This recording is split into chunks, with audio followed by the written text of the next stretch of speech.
ওয়াদ-দুহা ওয়াল-লাইলি ইযা সাজা, উজ্জ্বল দিনের কসম এবং রাতের কসম যখন তা নিঝুম হয়ে যায়। মা ওয়াদ্দা'কা রাব্বুকা ওয়া মা ক্বালা, তোমার রব তোমাকে কখনো পরিত্যাগ করেননি এবং তোমার প্রতি অসন্তুষ্ট হননি। ওয়ালাল আখিরাতু খায়রুল লাকা মিনাল উলা, নিঃসন্দেহে তোমার জন্য পরবর্তী যুগ পূর্ববর্তী যুগের চেয়ে ভালো। ওয়ালাসাউফা ইউ'তিকা রাব্বুকা ফাতারদা, আর শীঘ্রই তোমার রব তোমাকে এত দেবেন যে তুমি খুশি হয়ে যাবে। আলাম ইয়াজিদকা ইয়াতীমান ফাআওয়া, তিনি কি তোমাকে এতিম হিসেবে পাননি তারপর তোমাকে আশ্রয় দেননি?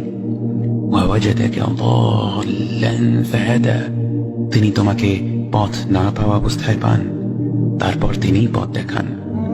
ওয়াওয়াজাদাকা আইলান ফাআগনা, তিনি তোমাকে নিঃস্ব অবস্থায় পান তারপর তোমাকে ধনী করেন। فأما اليتيم فلا تقهر وأما السائل فلا تنهر وأما بنعمة ربك فحدث, কাজেই এতিমের প্রতি কঠোর হয়ো না, সাহায্য প্রার্থনাকারীকে তিরস্কার করো না, আর নিজের রবের নিয়ামত প্রকাশ করো।